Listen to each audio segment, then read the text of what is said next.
Magay, I know that you are an award-winning social scientist.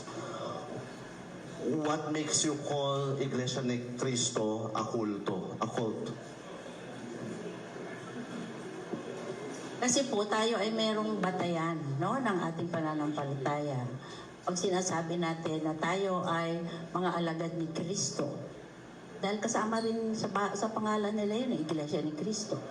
Kung tayo ay tunay na Iglesia ni Cristo, naniniwala tayo sa anong sinasabi ng banal na kasulatan.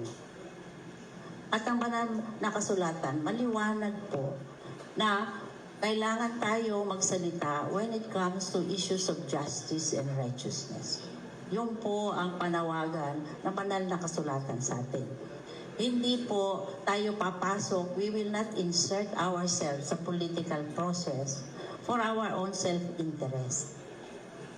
Hindi po yun sinasabi sa Biblia. Ang sinasabi, you bring forth justice sa mga makapangyarihan. Hindi sinasabi ng Biblia na you become a politically vested interest para makakuha kayo ng spoils. No? Wala po yan sa Biblia. So, ibig po sabihin, lahat ng mga nagsasabi na sila ay mga Iglesia ni Cristo, hindi po totoo yan.